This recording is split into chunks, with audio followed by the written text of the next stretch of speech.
Hey everyone, welcome. I'm really excited to introduce Howard Rheingold. As many of you know, I've been really having a good time reading over a lot of your materials, and as this event has been kicking off. So this is very exciting. This is co-learning, social media, peeragogy, and open connected learning.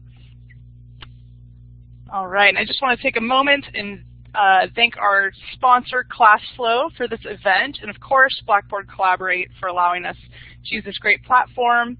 And this is the first big event for the Learning Revolution, so I'm really glad that you all could be here. Hey, Peggy, good to see you. All right, so the very fun map slide. I think you all probably know the drill, but down on the second tool down on your toolbar, you can select the pointer. You'll see on the left side of your screen, and you can point out where you're logging in from.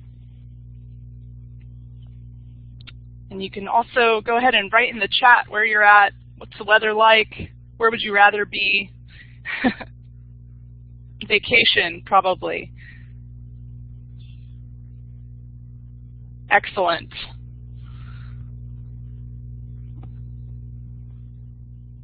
All right, and I'm in Western North Carolina currently, and it's finally spring here, and it's beautiful. So actually, I wish I was on vacation, but I don't necessarily need to go anywhere.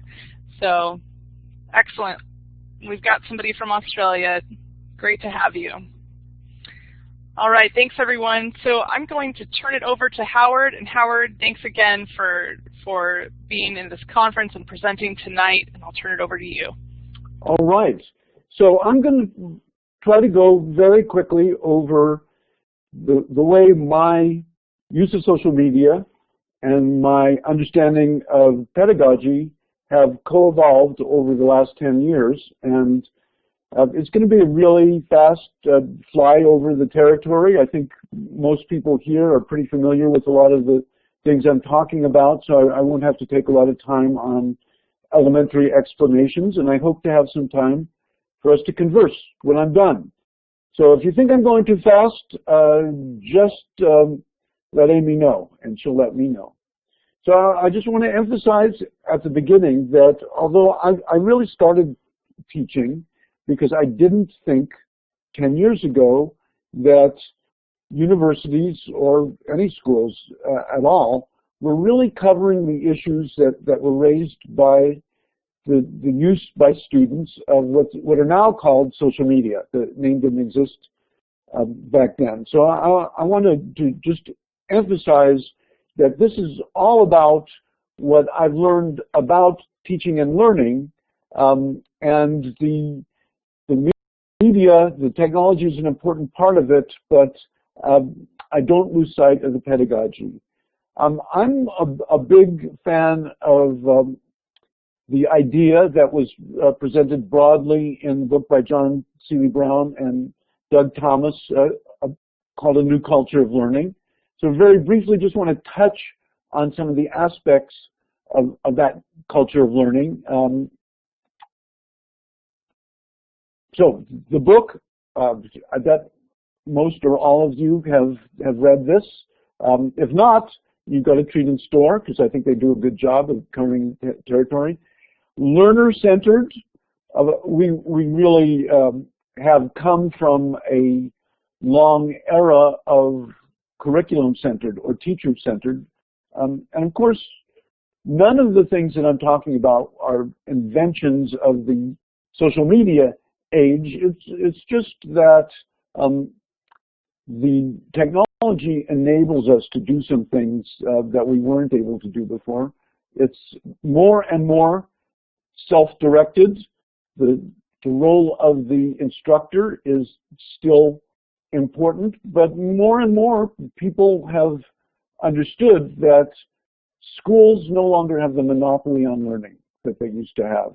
There are all kinds of resources that are available online for learning, and people can direct their own learning. And I think learning to direct their own learning is one of the meta lessons that we ought to be thinking about.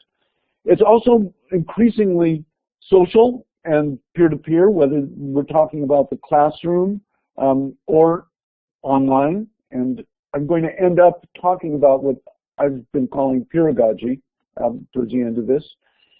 inquiry-based. There's still knowledge, but the delivery of knowledge in packages is giving way to collaboratively inquiring into the issues that give rise to that knowledge. I've discovered that I know what I want to get across to the students, but when I shut up and let them discover it, they seem to be more engaged with it and seem to retain it better than if I tell them what I think they ought to learn. Collaborative, by that I mean that we work together on projects. It's not so much individual work as it always has been, although that's a big part of it, but more and more collaborative. And cooperative, and I make the distinction between collaborative and cooperative. When I ask my learners to commit themselves to co-learning, to being responsible, at least in part, for everybody else's learning as well as their own. And of course it's networked. We are no longer confined to the classroom or the textbook. We've got all kinds of resources and all kinds of people available out there. I wanted to note that I've been thinking about the way technology and digital media could enable this kind of new culture of learning for a long time. In 1995, I was asked by the NEC Corporation, a Japanese electronics manufacturer, to help them create an exhibit for a big exposition that demonstrated what the University of the Future might look like. So this was the mock-up. I didn't do the art. I did hire a designer to do the art, but my idea was that people would be able to find mentors and other learners and courses and all kinds of media and places to discuss those online, and they would have their own archives of media. They would have video. 1995, I think the modem speed was about 22,500 bits per second, but we knew that broadband was out there somewhere in the future. And in my mock-up, I had these round tables where people could have asynchronous discussions, what we call message boards or forums today, and that I envisioned that each post could have HTML in it. You could embed video, you could embed graphics. I think it must have cost about $1 million for NEC to build a working model of this with fiber optics and high definition video. I never would have believed in 1995 that I would someday be using media that were for the most part free, that would do almost all these things. So in 2008, I entered a competition that was sponsored by Haystack and MacArthur Foundation, and I asked for some help building a social media collaboratory, social media classroom. I started teaching courses on social media, and it only made sense to use social media to discuss the issue. And my students noted, I would say complained, that not only were they learning new things, that's what you do in courses, they were using all of these media that they had never used before. That was new. And each one, each wiki or forum or blog had a different interface and a different login. So what the Haystack competition funded was hiring a developer to create a browser-based platform in which wikis, forums, blogs, we no longer use chat rooms in there. We've replaced that with mind maps, social bookmarks, within the same browser. You log in once and you click on the different colored tabs, and that brings you to one of the different media. The Drupal-based platform is getting a little old, and the developer that I've been working with since 2008 is developing a new one that ought to be available in the next couple of months. So look for my announcements of that on Facebook and Twitter. So I want to talk both about the media we use and the pedagogical affordances. And I want to talk in terms of the voice. So this is a forum. We all know what forums are. For me, forums are the best way for a group of people to have conversations over a period of time over a number of different subjects. And just as I had wished for in 1995, each post, you can embed a video in it or a graphic or links. So there are multimedia conversations that continue, and I emphasize with my students that this is about the voice of the group. This is about continuing those conversations that get exciting right before the bell rings during our classroom meetings, but continuing them during the week between our face-to-face meetings. And by voice of the group, I mean that it's not about the individual posts, it's about the conversation. And each thread ought to add up to more than the sum of the individual posts. And of course, there's the blogs. And I use this as an example to show that you can also embed videos in blogs if you want. And for my learners, the blogs are about individual reflective voice. Now, it's not like the old days where you wrote your paper and only the teacher saw it. So we're blogging for and with each other, and we're commenting on each other's blogs. But it's the individual blogger who chooses the agenda and decides what to write about. And I'll also emphasize reflection. It's interesting, I have college students. Reflection is a common English word, but apparently it's not something that they are really required to do during the years that they are working to get into college. So asking them to reflect for each other is new to a lot of them. So forum, group voice, blogs, individual voice. There are lots of conversations that happen in comment threads around the blogs. And in some cohorts, those are where the more lively conversations happen, and in some cohorts, it's the forums. So it's really another opportunity for the learners to choose which way they want to converse. Also use a wiki. The syllabus is a wiki, and we also use it for group exercises. And of course, a wiki is a place where you can create web pages easily and link to them and collaborate on writing and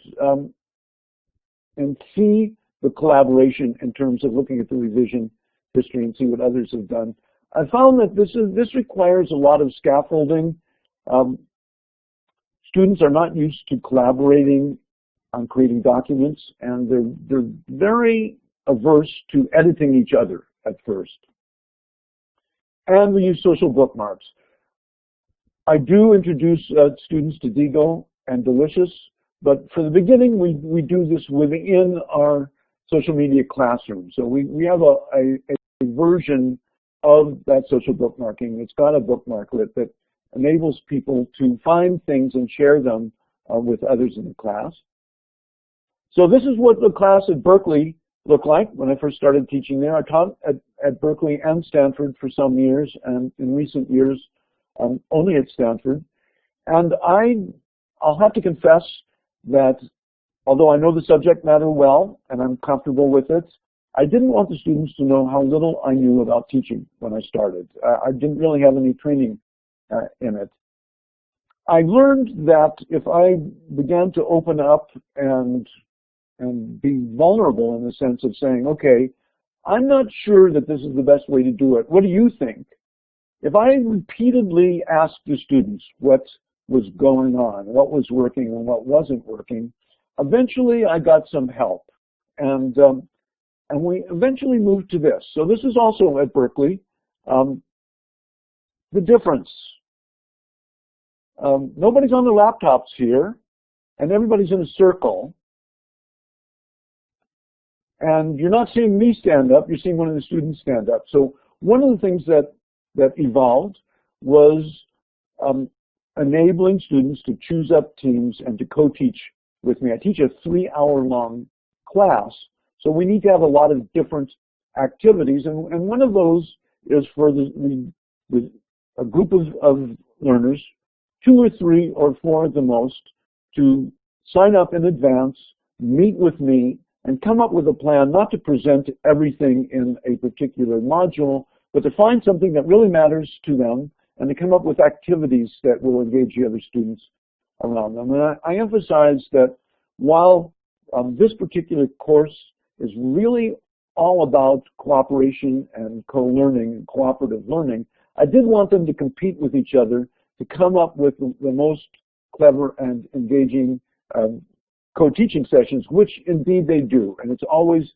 fun and a surprise, and the students always want to do more and to start doing it earlier. One of the things that we ended up doing was creating a lexicon. So the co-teaching team, their job during their session is to identify words and phrases from the texts, from our conversations, and put them on the wiki. And then during the week between that class session and the next class session, it's up to everybody to kind of Wikipedia style edit that page, to format, to define, to add links.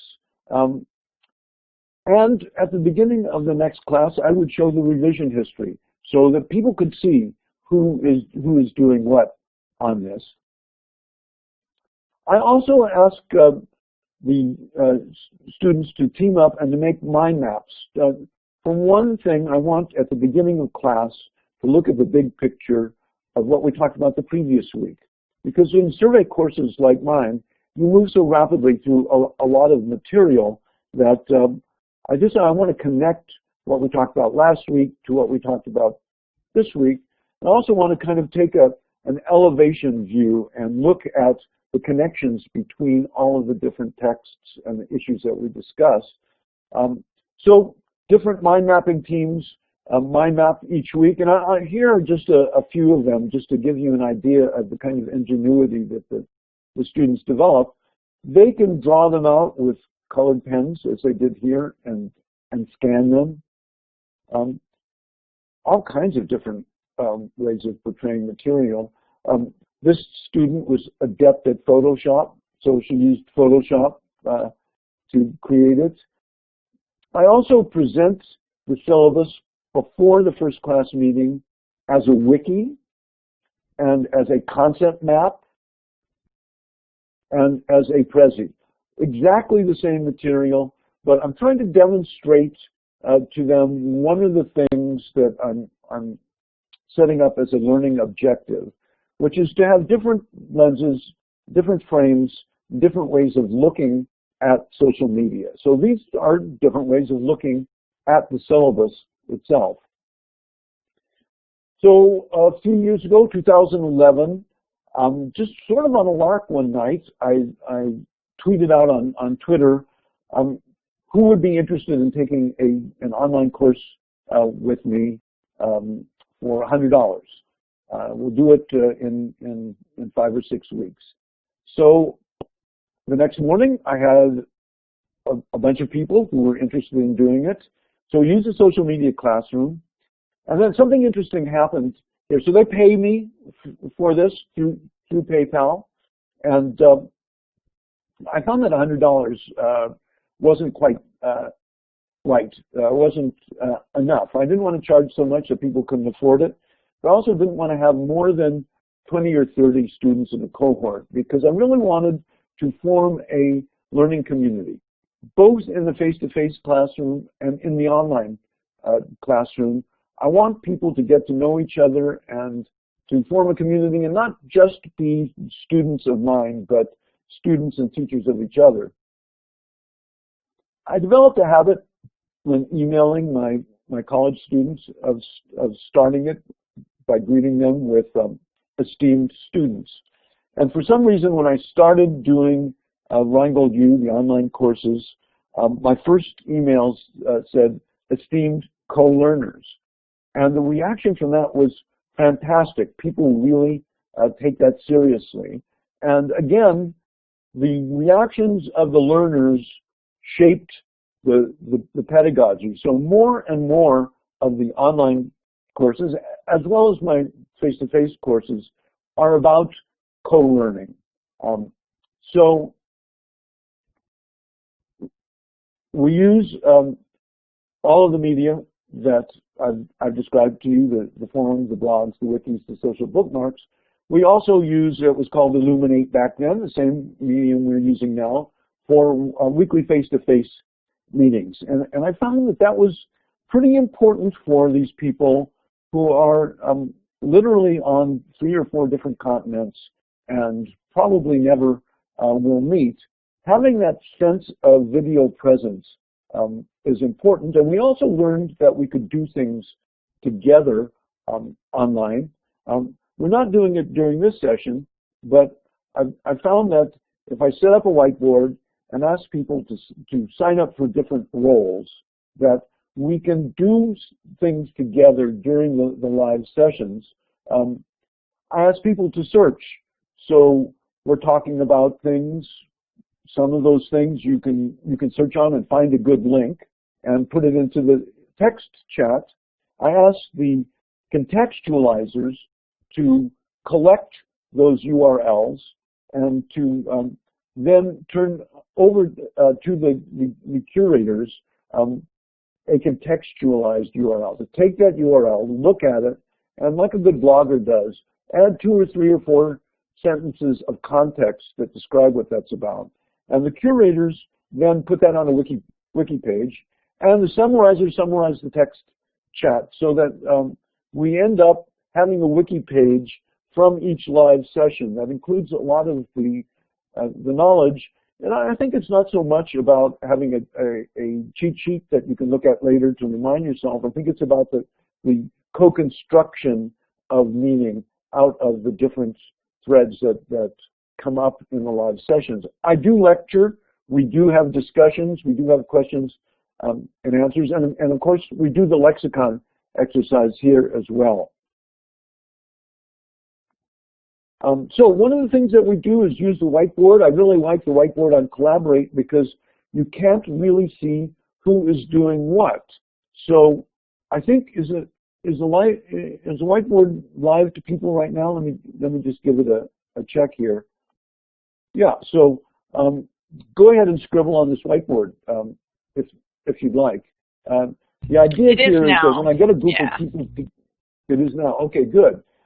One of the things that I adopted from Steve Hargadon was doing the map exercise at the beginning. And when we do the map exercise for Rheingold U, as is often true with Steve's sessions, people are on 3 or 4 continents. They're in South America, they're in Europe, they're in North America, they're in Asia, they're in Australia.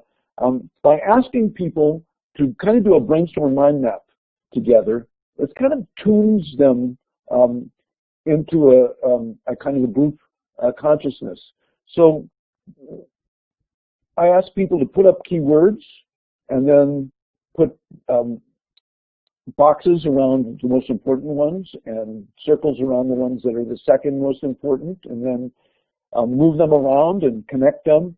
And what's really interesting about this is that, you know, you see things appear and then you see them move around, and things get placed inside of other things, and connections get made and remade, and nobody really knows who is doing that. So it's really a reflection of the group. It's not really meant to be a comprehensive mind map of the topic we're talking about, but I do ask people to volunteer for a team to go ahead and refine the mind map. So quite often they use mind mapping software to take our brainstorming mind map and to reflect on it and to create something for everybody else that's in a more refined condition. So that's one of the processes that goes on, is a meaning making and dot connecting and refining, of going through the material and then trying to juxtapose the material, connect the material, trying to prioritize it hierarchically or network-like, to play with it. So now we're beginning to see, I started out talking about 1995. I started teaching in universities in 2004. Started using the social media classroom in 2008. Things have been moving really very quickly. In the last 2 or 3 years, we've seen the proliferation of platforms, and these are just a few representatives. There are dozens of these, maybe there are hundreds of these, of places where people can go to learn from and with each other. Infotension, Kate, let's take that up, because I think we'll have time to talk about things, and I'll be happy to talk about that as well. So this got me to thinking about what's the next step. To me, the first step was to use the media to empower learners to become co-learners, and for me to indeed be the guide on the side, but to learn to shut up more and allow the students to be teachers. Some of them find that a little uncomfortable at the beginning, but I'd say universally they get excited by it by the time that they've done that. There's a little bit of stage fright about it, but once they see that they're actually running things, they get very excited about it. And in fact, the feedback I get every year on my anonymous evaluations is, can we do that earlier? So this is, to me, it's always a balance between, I have to model this and I have to show them how to do it before I can turn it over to them. So it depends on how quickly they take to it. So this is the question that I started asking myself. What if we eliminate the teacher entirely and have it just be a group of co-learners? What if, if you're an individual self-learner, I'd say if you ask a 14-year-old today, how do you configure a table saw, or how do you edit video, or how do you configure a server, they will go to YouTube and find probably another 14-year-old who's done a video on it. There's a lot of resources for motivated self-learners out there. But what about a group? What about if a group decides that there's a subject that they want to learn together? How would they do that? So I took the opportunity. Well, I was also motivated when I saw this on Kickstarter. Keo Stark had asked people to back a project, writing a book called "Don't Go Back to School: A Handbook for Learning Anything." And what it is really is a collection of interviews with people who have learned things on their own. So that set up the next experiment of what I've ended up calling Peeragogy. In January of 2011, I was asked to, I think it was 2011, asked to deliver what they call the Regents Lecture at UC Berkeley. And that consists of giving a lecture, but also meeting with their faculty and their students for a couple of weeks to do something. And I proposed that we actually build something. So I told them the story that I've told you, and I proposed that we think about creating a handbook for groups of self-learners, and that we do it having some face-to-face seminars. We did it at the Berkeley Center for New Media on the UC Berkeley campus, but I also had a laptop on the table that was open to Illuminate, to the same forum we're using now, and I used Twitter and Facebook to invite people anywhere in the world to participate with our planning session. And then we had so we met face-to-face, and then we had an online session a week later, and then we had another face-to-face meeting, second face-to-face meeting a week after that. And you know what was interesting was that over the first month or so, all of the faculty and graduate students who I had met with in person sort of dropped out of the project, but a bunch of people I didn't know from all over the world. The principals were in the UK, Mexico, Brazil, Canada, Australia. They began to take this on. So we started out using Social Media Classroom, and we really didn't frame it this way, but discovered that what we were doing was an experiment in pedagogy. So the question is, if a group of learners wants to learn a subject, how do they find and qualify resources, whether they're texts or videos, online or offline? And then how do they arrange those? Do they make a syllabus? Do they create a learning space?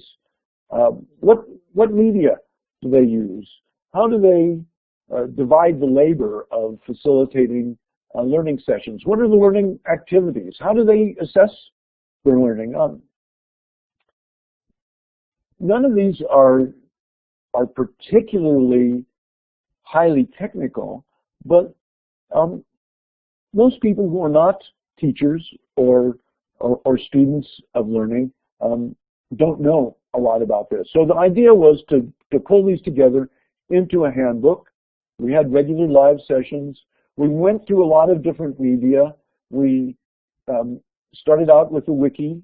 We had our weekly live sessions. People had sidebar sessions using Google Hangout. And then we ended up creating a handbook using text and video using WordPress. Some people were very adept at WordPress and taught the other co-learners. So if you go to peeragogy.org, you will find that there is a website. It's free. Also on that website are links to download the PDF for free. Or if you want to pay $20, you can get it from Amazon, or I'm not sure what the price is, but you can also get it from Lulu. So you can get bound books, and there are still weekly meetings, and it's still open. So if any of you look in the handbook and you see something that's missing, then contact me and I will connect you with the group, and we'll talk about adding that. We just added something by an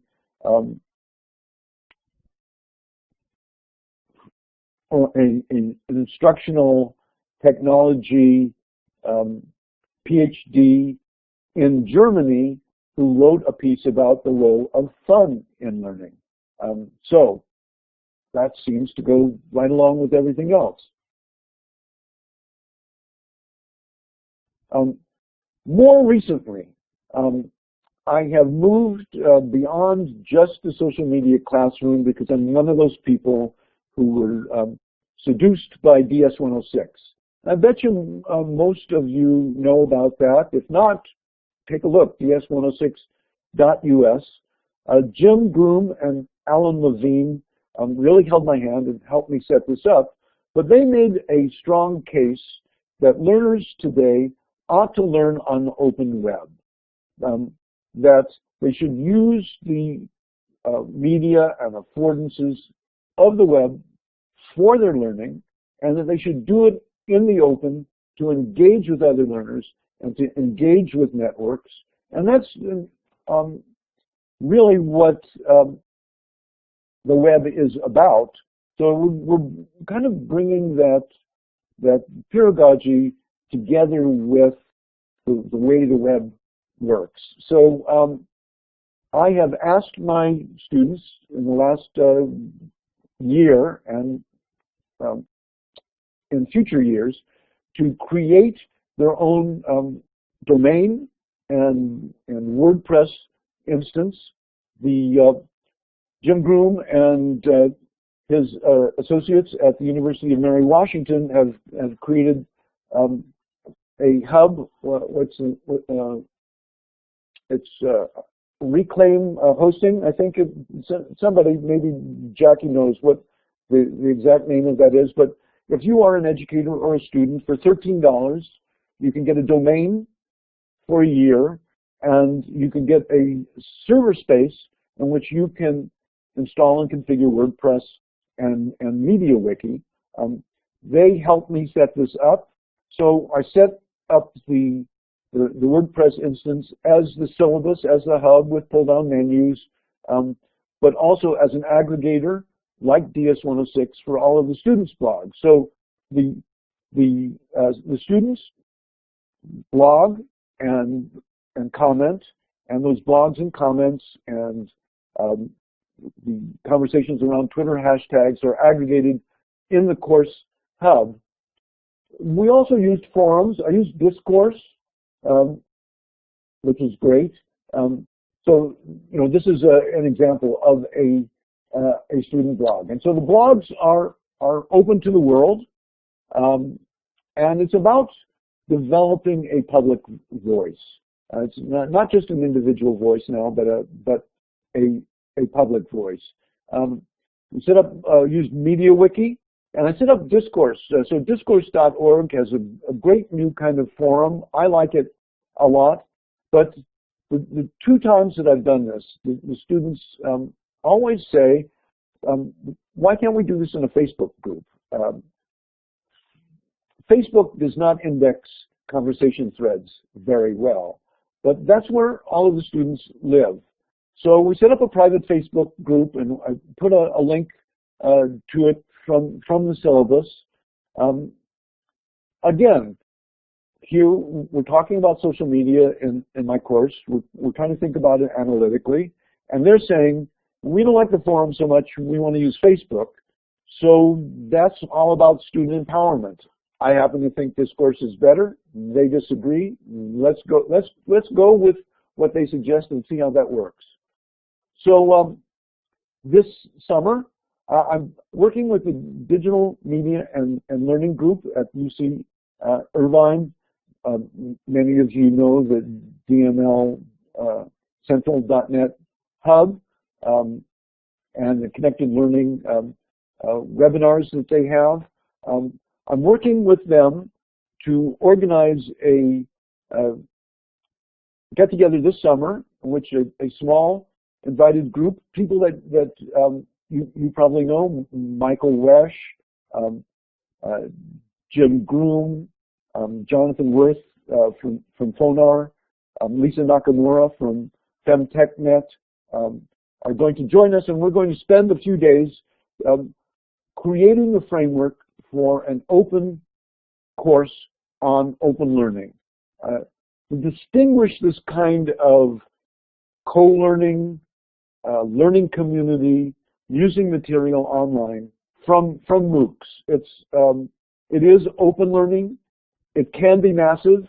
DS106 and Fonar have many people participating, but it's a different model than the MOOC model. And we want to encourage educators to begin adopting this model and experimenting with it. So in the fall, we're going to create an open course that, based on what we figure out this summer, you are all invited to participate. I will ask Steve to tell his friends about that, and we hope to enlist as many educators as possible in creating their own WordPress hubs, or using other media if that's what they want to use, and to use some of the principles that have been discovered by people like Jim Groom and Jonathan Worth and Lisa Nakamura and myself.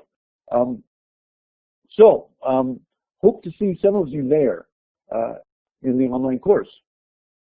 So that's a really fast run through. I did that in 40 minutes so that we could have some time to talk. So let's open the floor, and why don't we create a new page here and do with this page what you'd like. One of the things that sometimes I've seen others do is ask people to do just a really quick word association. I've been talking for 40 minutes. What sticks with you? Put the words up there. Format them. Move them around. Connect them. Put illustrations. Scribble. Please feel free. And if you haven't done it before, you can format your text. There's the A with the lines. That's for long text. Use the A without the lines if you don't have long text, and then you can type something, and you can change the size of that if you want, and you can change the color of it if you want, and then you can click on that little pointer tool at the top and move it around as you want, and make lines that connect things. So anyway, I'm going to take my demonstration away and let you have at it while we're talking. How sure do you keep activities tied to standards? Well, you know, that's not an issue that I particularly pay attention to. I know it's an important issue for others. I just fly under the radar at Stanford, and I have to grade, but I've had it with grading. That's a whole other subject. So, questions? Amy, did you identify some questions from the chat, or does anybody else just want to jump on to audio and video and ask me a question? Yeah, Kate, you had a couple of great questions that you put in the chat, and if you would like to retype them, you're more than welcome to. Otherwise, I've turned on the mic permissions for the room, so you can just click the talk button once to turn your mic on, and then just go ahead and click it one more time when you're done asking a question.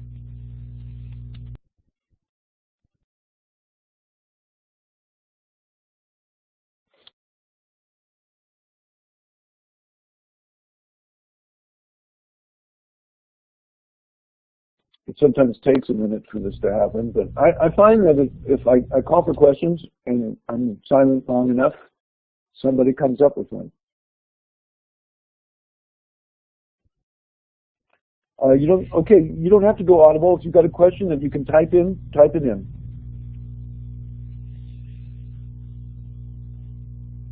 And Howard, I'm going to scroll up in the chat and see if I can recall some of the ones that we missed earlier. Peggy, there's not a link for the online course yet, but I teach college students, but there are high school teachers. I've profiled a couple of high school teachers who are hacking the curriculum. David Preston in Central California. Don, what's his last name, in Iowa. You know, when you can let high school students create their own curriculum, and they will do a great job at it. I'm all for introducing co-learning in high school. Don Wettrick is his name, and I profiled both of them in my BML Central, so I'm going to look that up.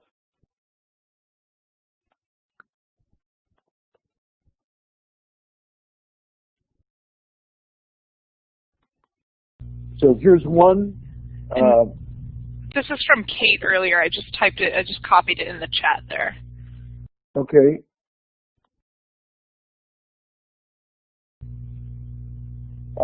Let's see. How do you meet the online challenges that disabled adult students face?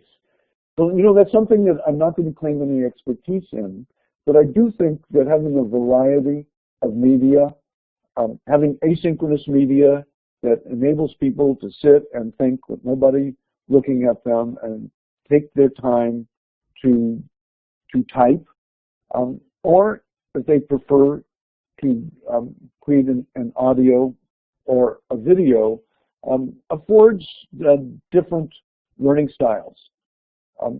I have not dealt with disabled students in the face-to-face classroom, but in the purely online class, I think that there are a lot of opportunities for people to participate in ways that maybe they would not have in a face-to-face classroom.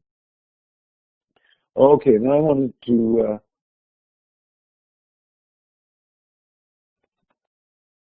look at the other high school teacher.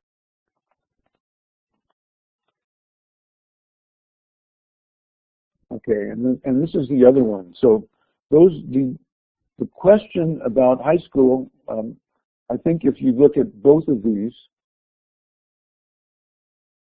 you'll see that you can turn the learning over to students, and they do great things.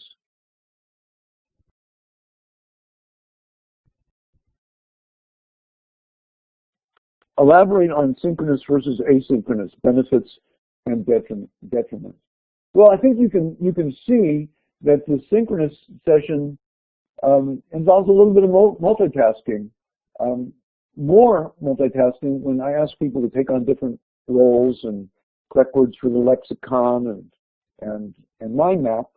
And that is definitely, speaking of infotension, a skill that needs to be learned. And of course, we don't really multitask, we task switch. There's a cost to task switching. But I found that people can learn to pay attention to the text chat and talk with each other and draw on the whiteboard together.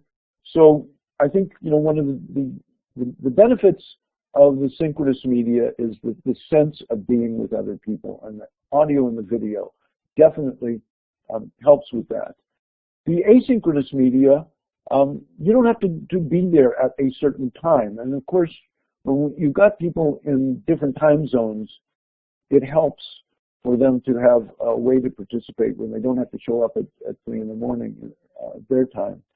So I think just the asynchronous media also enables people to be thoughtful and have conversations that continue for a while. There's a lot of energy and exchange and spontaneity in the face-to-face classroom and in the synchronous sessions that you don't get any other way. But I think with the asynchronous conversations, especially as they take place over days and weeks, you really have an opportunity to build something that you can't really get in the face-to-face or the synchronous environment.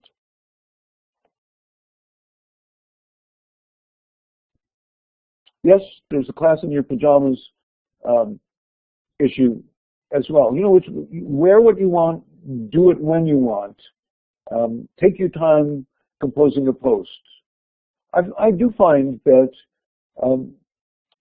students who are very quiet in face-to-face classrooms sometimes really blossom when you give them the opportunity to blog or participate in forums. And an exercise that I am adopting, I picked up from Amy Burval, who has a theory of knowledge course in Hawaii, is to have let's say you've got 20 in a classroom, to ask 10 of them to volunteer to have an out loud discussion of the text, of questions that they come up with. One of the things that I ask the learners to do is to come into class with questions about each of the texts, and we take their questions as the basis for our conversations, and they make a circle of their chairs, and then there's an outer circle around them of people who are commenting on the conversation via a hashtag, a tweet chat. And sometimes people are more comfortable with one or the other.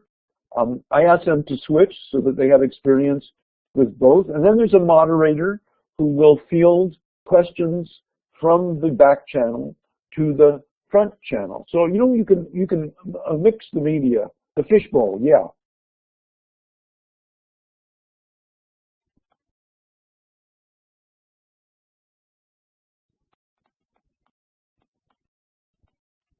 Okay, infotension. How does it relate to our ability or inability to multitask? Well, the late Cliff Nass, who was a great guy, whose office was down the hall from me, really sort of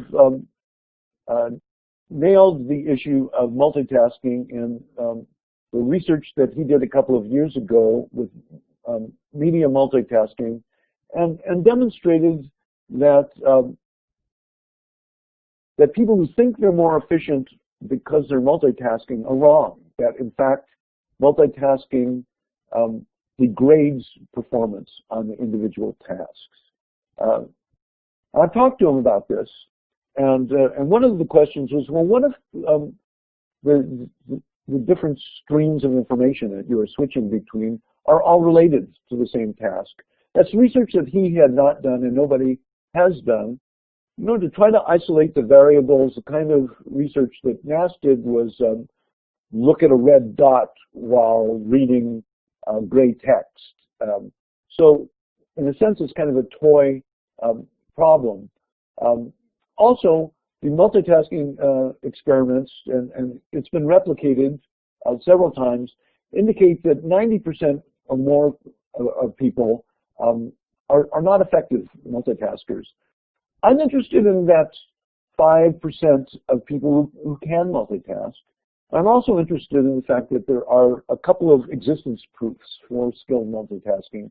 One of them is any parent of a young child, or particularly of multiple young children, you know you've got to keep your eye on your toddler while they're moving towards the electrical socket with a fork in their hand, and the water's boiling on the stove, and the phone is ringing, and someone's at the door. Parenting is multitasking. You've got to be able to task switch. And then there's also fighter pilots. These are people who have to aviate, navigate, and communicate in 3 dimensions at very high speeds, and that's without somebody shooting at them. The question that arises is, are these people who are very good at multitasking, were they born that way, or did they learn how to do it? So when I talk about infotension, I'm really talking about how do we manage our attention online, because I think there's no argument that all of the online media afford distraction from whatever our primary tasks happen to be. It's pretty easy to just drift off into Twitter, or to click on a link, or to look at the latest cute cat video. How do we deal with that, not only distraction, but the sense of being overwhelmed by all this information coming in? So I believe that that's a combination of learning how to use online tools as filters, and learning how to consciously direct your attention when you're online. You know, for example, we all make decisions when we see a link. Are we going to click on that link right now? Are we going to open a tab and look at that later? Or are we going to bookmark it for much later? Those are decisions that we usually make without really thinking about it. So step 1 is asking my students to do that reflectively, to ask themselves why they are deciding to click on that link right now, or ignore it entirely, or bookmark it, or open a tab. And then to make them more rapidly, and again, somewhat unconsciously, the way you learn to ride a bicycle or drive a car, but to break that down and do it consciously. So a lot of this is about metacognition, about raising those decisions to the level of awareness and reflecting and analyzing why and how you're making those decisions. And I believe, again, I am not a researcher, and I'm not providing data as evidence for this, but I believe that people can learn to pay attention to their attention online. So we have a few more minutes here. Other questions? Oh, students use their devices in class. So for one thing, I ask my in-class students to move their chairs into a circle. There is no back row in a circle, and you're looking at each other. I also point out that if they think that the teacher doesn't know when they aren't paying attention, they are very much mistaken. I also say, I've got a 3-hour class. Sure, check your email. But what's going on in the class, whether I'm doing the talking or the other learners are doing the talking, that's our primary task.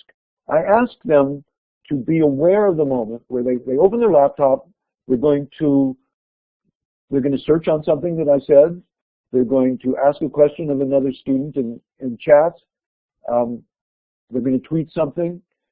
At some point, that conscious decision becomes the unconscious decision to check Facebook or check their email. I ask them to wake up to that moment when they slide from intention to unintention. And we also do what I call attention probes in the classroom. So at a random interval, a student will ring a bell, and we'll all write down on colored Post-it notes what we're thinking. If it has to do with what we're talking about, we write it on a yellow Post-it note. If it's peripherally related, an orange Post-it note. If it has nothing to do with the subject we're discussing, a red Post-it note, all anonymously, and then we put them up on the whiteboard and get a kind of snapshot of our attention. I asked the co-teaching teams to come up with their own attention probes as well. One of them came up with a probe saying, when I hold a writing implement in my left hand, I want you to put your right thumb on the table. So lots of different exercises. Just the entire point, as I remind them, is to make what had been unconscious conscious, to become aware of where we're focusing our attention and why. And I tell them I can't really train them to do that. I can introduce them to that. They're adults. I'm not there to police them. They should police themselves.